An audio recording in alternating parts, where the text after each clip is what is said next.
The day started like any other ordinary day, the kind you don't expect to remember for the rest of your life.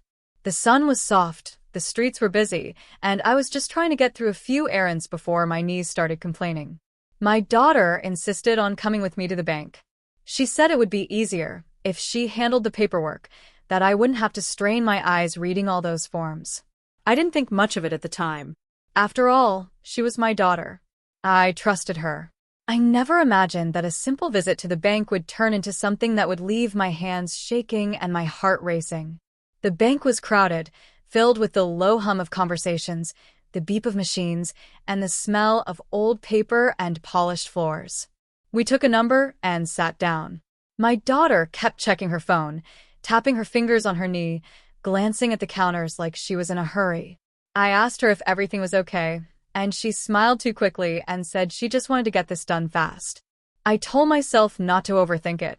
Parents don't like to admit it, but sometimes we choose peace over questions. When our number was called, we walked up to the counter. The cashier greeted us politely, a calm middle-aged woman with kind eyes that looked like they'd seen every kind of story walk through those doors. My daughter immediately took the lead, explaining that we needed to update some account details and sign a few documents. She spoke confidently, smoothly, like she had practiced this speech before. The cashier nodded and started pulling up information on her screen. Then the papers came out. My daughter placed them in front of me, one after another, pointing where I should sign. She didn't let me read much. "It's just standard stuff," she said softly but firmly. "You trust me, right?" I laughed a little and said of course I did. Still, something felt off. The papers seemed thicker than usual. There were more pages than I remembered ever signing before. My name was printed so many times it almost felt strange, like it didn't belong to me anymore. As I reached for the pen, I noticed my daughter's hand hovering close, almost guiding mine. She leaned in and whispered, "Just sign here, and here, and here." Her voice was calm, but her eyes were sharp, focused on the paper, not on me. I hesitated for just a second, and she quickly added, "We'll be late if we don't hurry." The cashier watched quietly. She didn't interrupt. She just observed.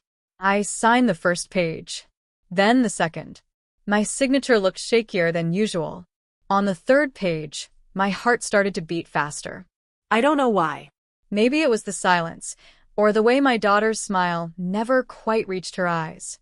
I tried to read a line or two, but my daughter gently slid the paper forward again. "Don't worry about that part," she said. "It's all legal language." That's when I noticed the note. It was small, folded neatly, tucked between two pages near the bottom. It wasn't part of the official documents. It looked out of place, like it didn't belong there at all. I hadn't put it there. My daughter hadn't mentioned it. Before I could ask, the cashier's eyes narrowed slightly. She leaned forward, her gaze fixed on that tiny piece of paper. "Excuse me," she said calmly, reaching out. "May I see that note?" My daughter froze. For the first time since we walked into the bank, she didn't speak right away. Her fingers tightened on the edge of the counter. "It's nothing," she said quickly. "Just an old reminder. It doesn't matter." The cashier didn't pull her hand back. She waited. Something about that moment made my stomach drop. The noise of the bank faded into the background. I suddenly felt very small sitting there, pen still in my hand, signature unfinished. I looked at my daughter, searching her face for answers, but she avoided my eyes. The cashier gently unfolded the note. Her expression changed. It wasn't dramatic, but it was enough. Her eyebrows lifted, her lips pressed together, and she took a slow breath before looking directly at me. Not at my daughter.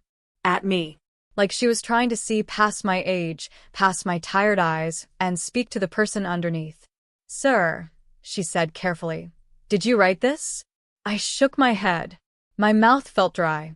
"No," I said. "I didn't even know it was there." My daughter finally spoke, her voice sharper now. "This is unnecessary. We're in a hurry. Can we just finish the signing?" The cashier didn't answer her. She kept her eyes on me, still holding that note between her fingers like it carried more weight than all the documents on the counter. People in line behind us shifted, impatient, unaware that something important was unfolding just a few feet away. The cashier lowered her voice.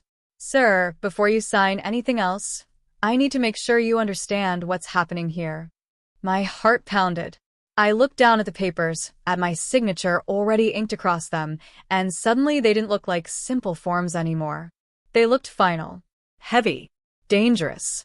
I turned to my daughter. "What is this about?" I asked quietly. She sighed, forcing a smile again. "Dad, you're overthinking. She's just doing her job. Let's go." But the cashier was already typing something into her computer. She placed the note beside the keyboard, face up. I couldn't read it from where I sat, but I could tell it wasn't long. Just a few lines. Still, whatever was written there had changed the entire mood at the counter.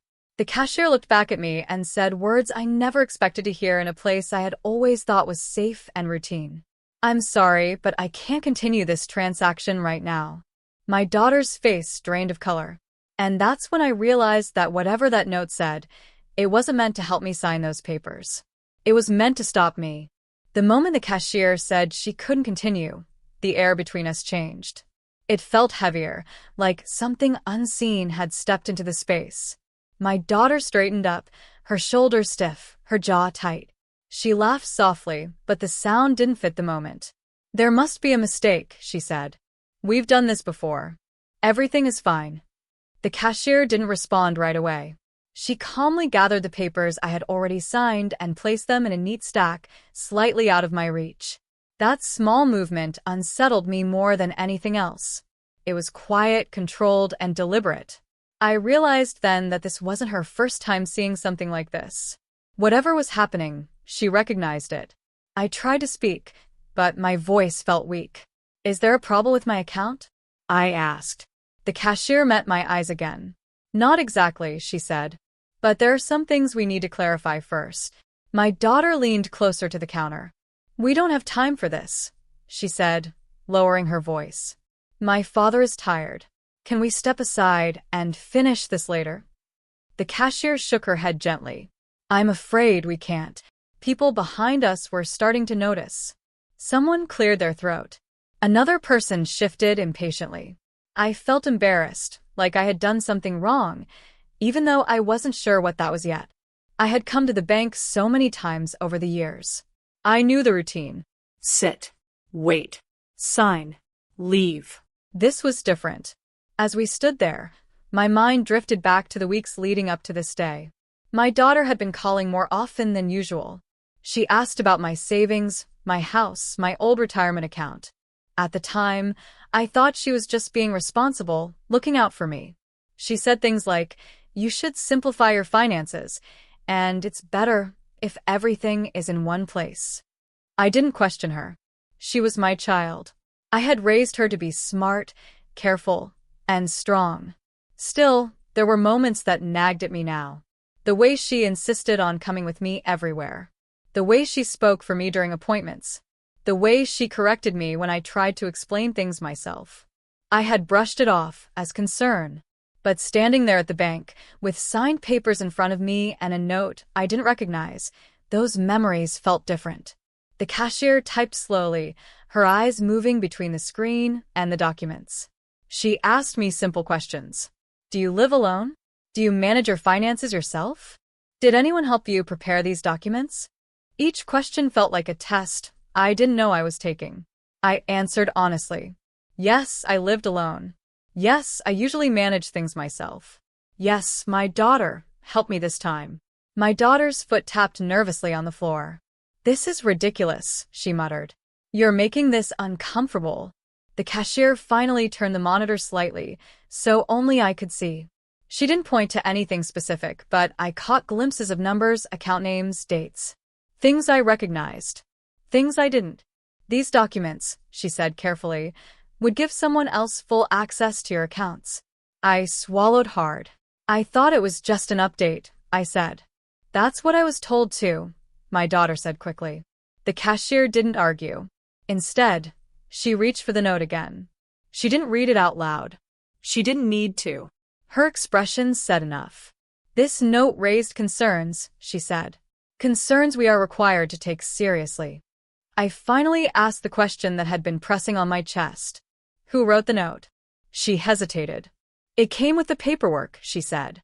But it wasn't part of our system. My daughter shook her head. This is getting out of hand. The cashier remained calm. Sir, she said to me, sometimes people come in with family members they trust completely. Most of the time, that trust is well placed. But sometimes, there are signs that tell us to slow down. Slow down. I wished I had done that earlier.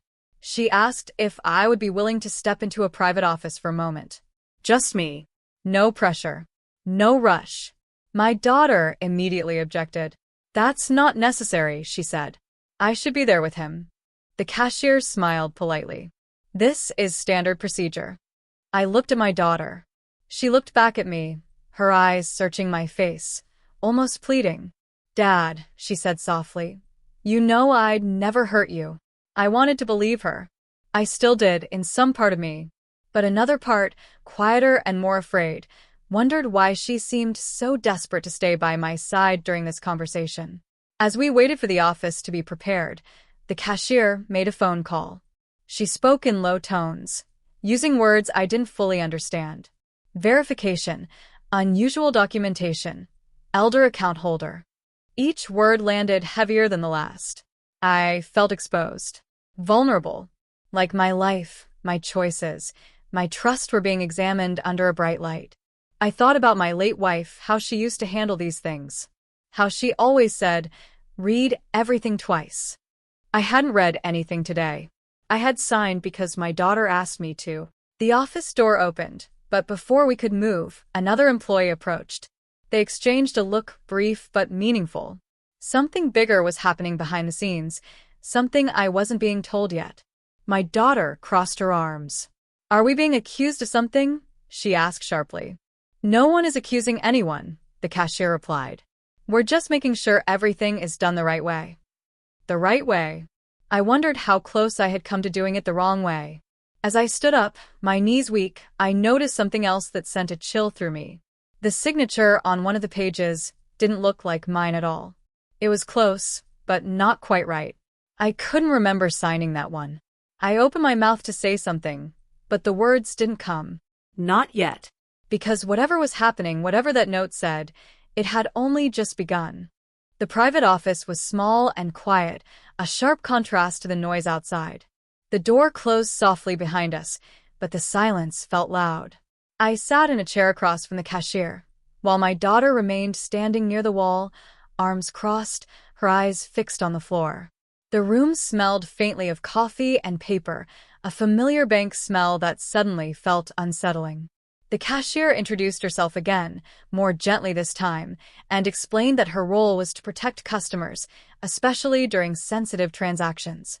She spoke slowly, choosing her words with care, as if she didn't want to frighten me. Still, every sentence made my chest tighten. She asked about my daily routine, who helped me at home, who had access to my mail. Simple questions, but they carried weight. My daughter interrupted more than once, answering for me, correcting small details. Each time, the cashier raised a hand politely and said she needed to hear it directly from me. That alone told me something wasn't right. I had never needed protection from my own family before, or so I thought. As the conversation went on, memories surfaced that I had pushed aside for months. Times when my daughter insisted on driving me places, even when I said I was fine. Times when documents went missing from my desk, only to reappear later. Times when she grew frustrated if I asked too many questions. At the time, I told myself it was stress. Life was hard for everyone. But now, in that quiet room, those moments lined up differently. The cashier asked if I had noticed any changes in my finances recently. I hesitated. There had been small things. Statements I didn't fully understand. Transactions I didn't remember making. When I brought them up, my daughter always had an explanation ready. Fees. Delays. Bank errors. I had accepted those answers because it was easier than arguing. My daughter shifted uncomfortably as I spoke. Dad, she said, trying to smile, you're mixing things up again. That word again stung. I looked at her, really looked at her, and for the first time I wondered if she believed what she was saying or if she was hoping I would believe it. The cashier noticed the exchange, but didn't comment. She simply took notes, her pen moving steadily across the page. She explained that sometimes banks receive training to spot unusual behavior during transactions involving elderly clients. Rushed signatures. Family members speaking over them. Documents that don't match the explanation given. Notes placed where they shouldn't be. Hearing it laid out like that made my hands tremble. It sounded like she was describing exactly what had just happened at the counter. The note came up again. I asked if I could finally read it. The cashier paused, then said it wasn't appropriate yet, but that it had raised enough concern to pause everything. That answer frustrated me, but it also scared me. If a few lines on a piece of paper could stop a major bank transaction, then those lines mattered more than I wanted to admit. While we talked, another employee knocked softly and handed the cashier a file. She glanced at it briefly, then closed it again. My daughter noticed and immediately asked what it was.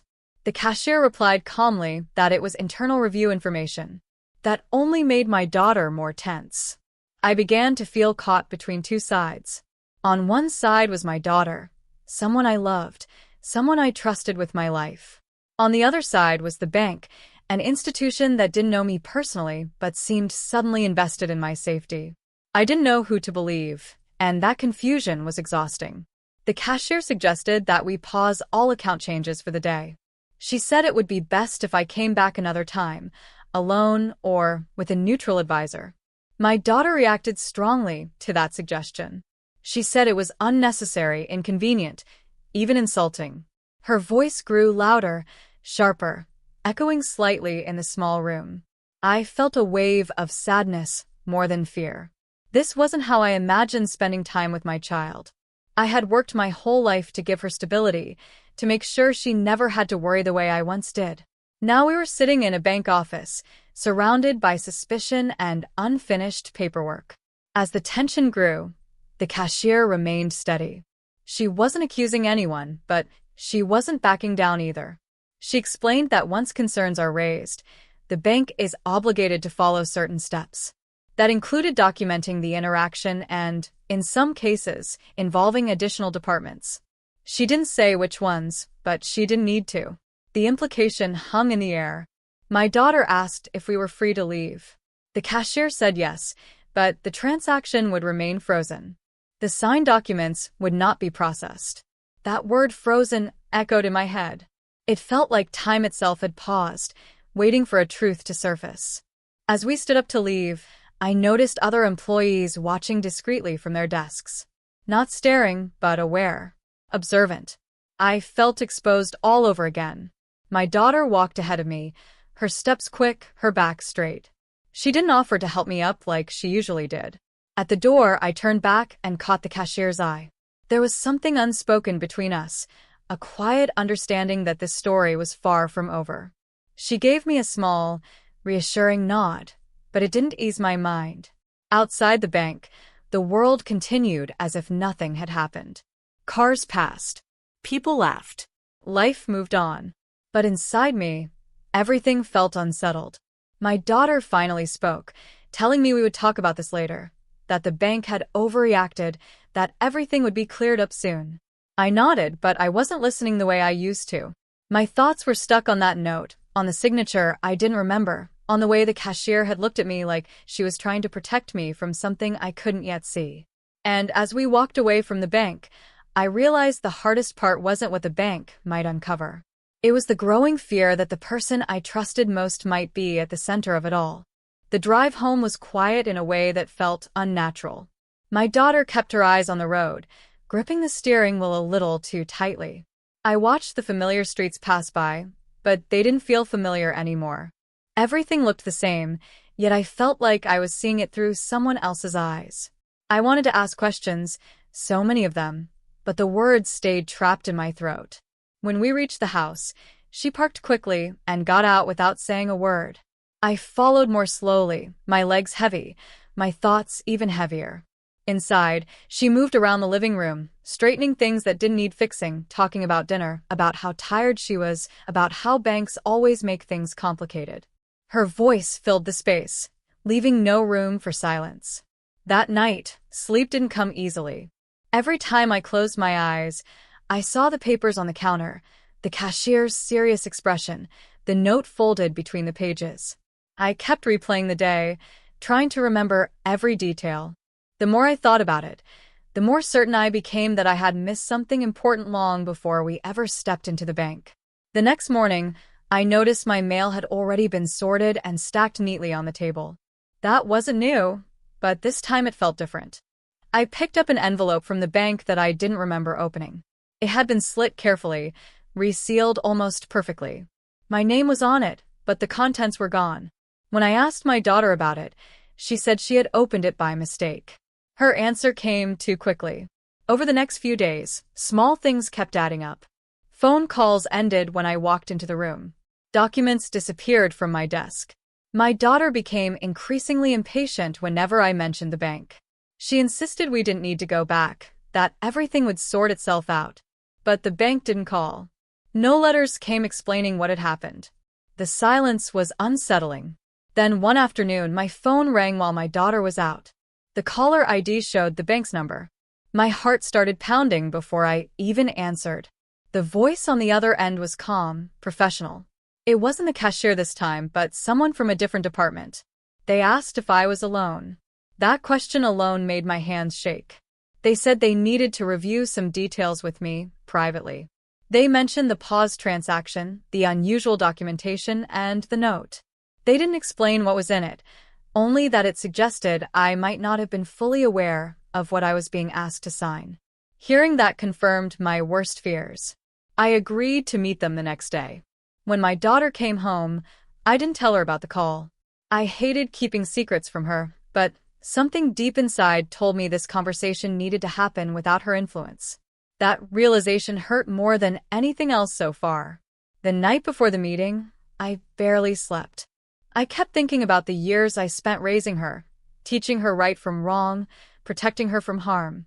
I wondered where things had shifted, if they ever did, or if I had simply refused to see it. I also wondered if the bank was mistaken, if this was all just a misunderstanding growing out of control. The next morning, I went to the bank alone.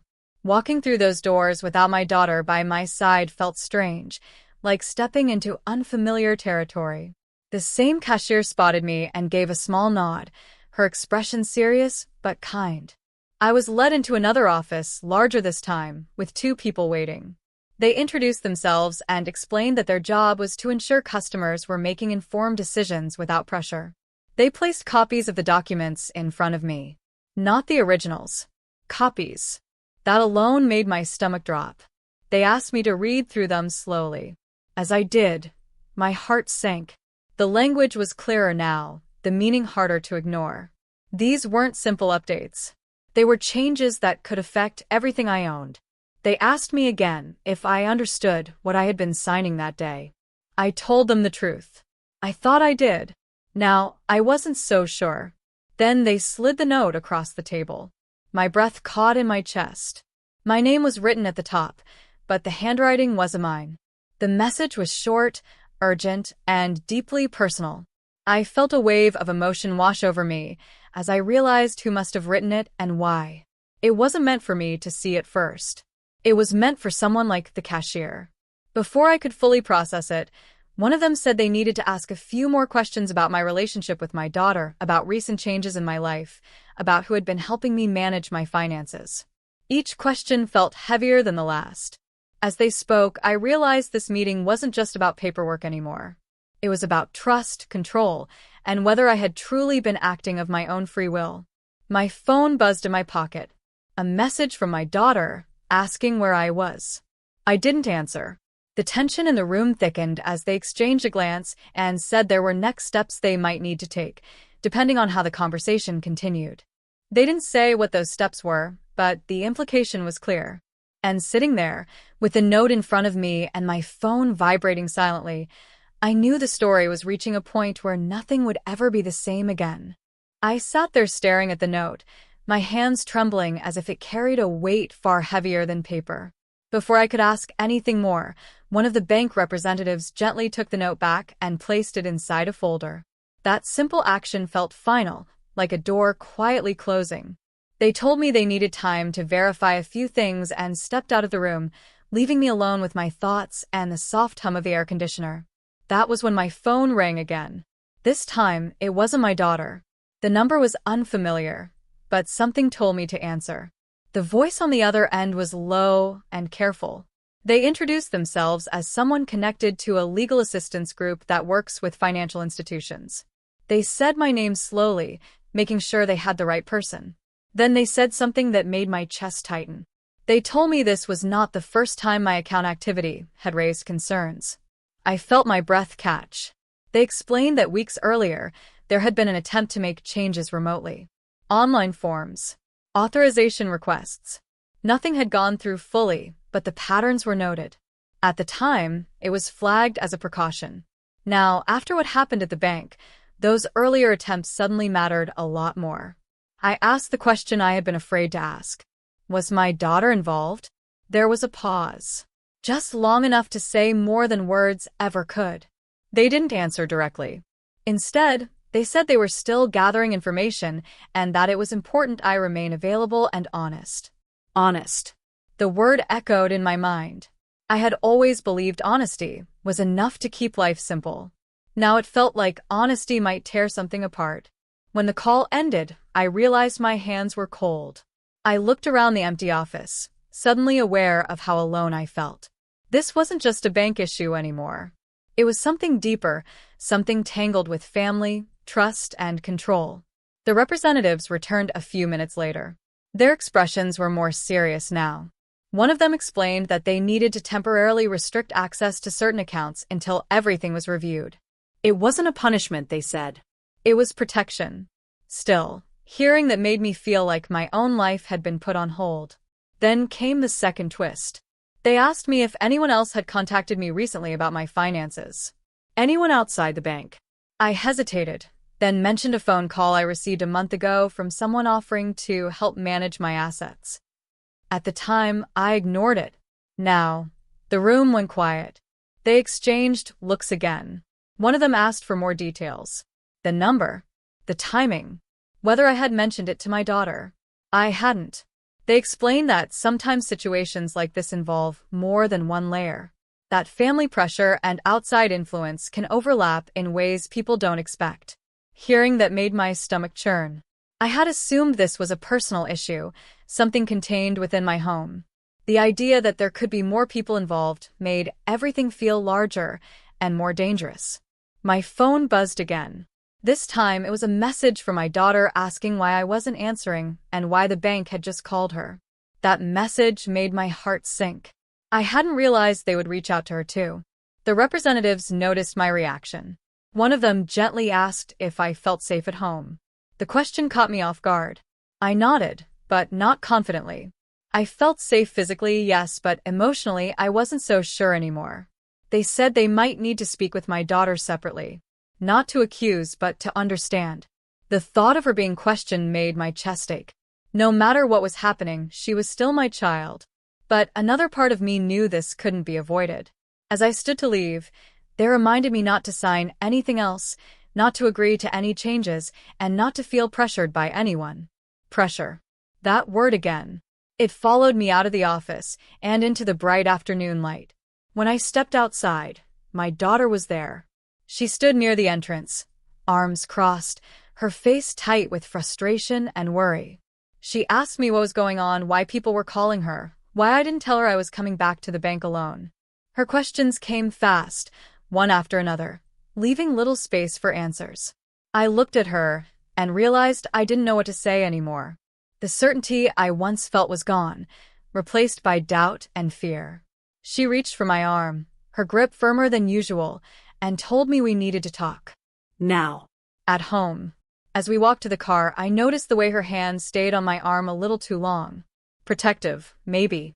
Or controlling. I couldn't tell anymore. What I did know was this. Whatever the truth was, it was no longer buried in paperwork or hidden notes. It was moving closer, and soon, there would be no way to avoid facing it. The ride home felt different from the last one. This time, the silence was sharp, cutting through every thought I tried to hold on to. My daughter didn't turn on the radio. She didn't make small talk. Her eyes stayed fixed on the road, her jaw clenched. I watched her hands on the steering wheel and wondered how something so familiar could suddenly feel so distant. Once inside the house, she finally spoke. Her voice was controlled, but there was an edge to it.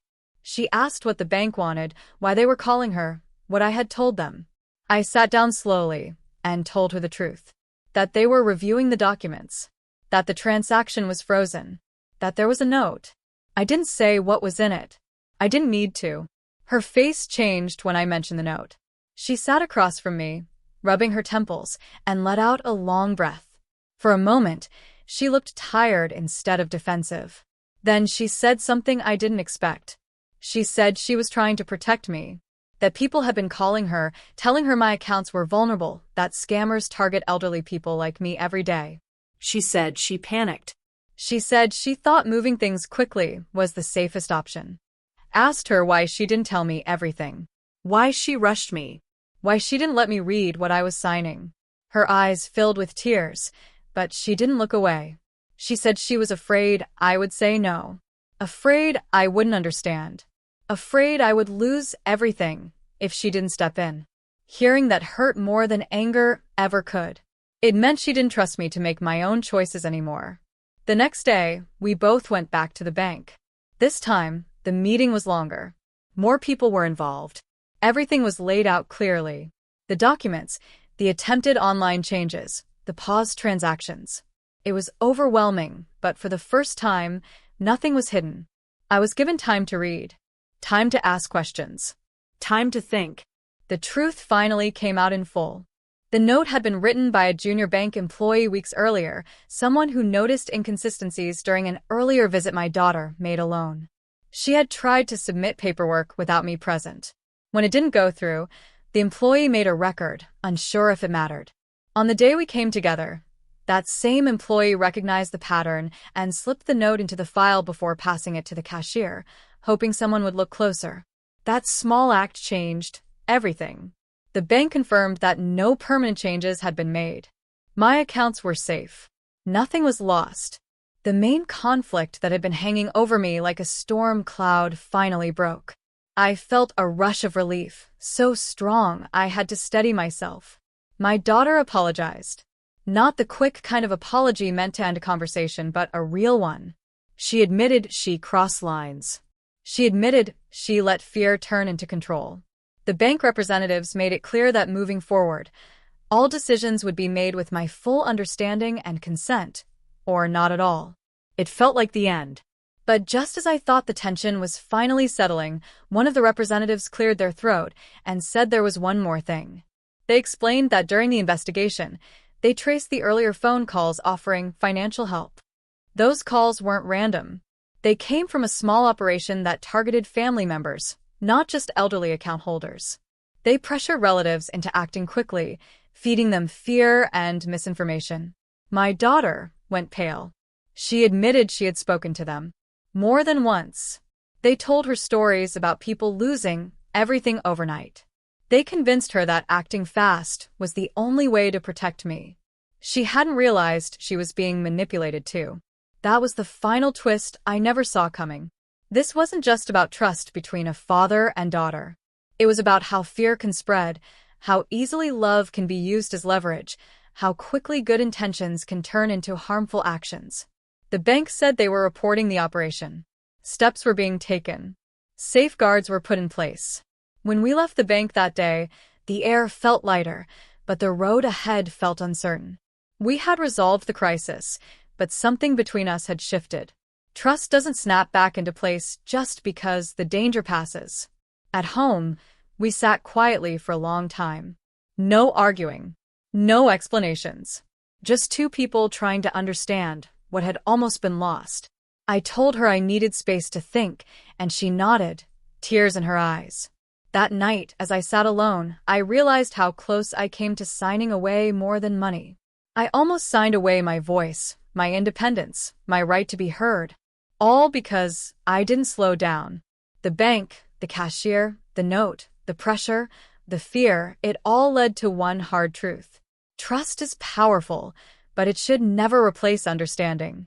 And even now, with everything resolved, one question still lingers in my mind, quietly waiting.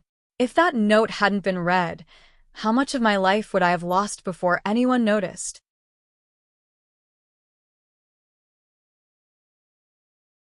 In the days that followed, life moved slower, as if it was giving both of us time to catch our breath. The house felt quieter than usual. Not tense, just careful. My daughter respected the space I asked for. She still checked on me, still made sure I had meals, still asked if I needed anything, but she no longer hovered. That alone told me she understood how close she had come to crossing a line that couldn't be uncrossed. The bank stayed in contact, but the tone changed. No urgency. No warnings. Just updates. They confirmed in writing that all accounts were secure and unchanged. New safeguards were added, ones I agreed to myself, slowly, and with full explanations. I chose who could access what and when. For the first time in a long while, I felt fully involved in my own financial decisions again. One afternoon, the cashier called me directly.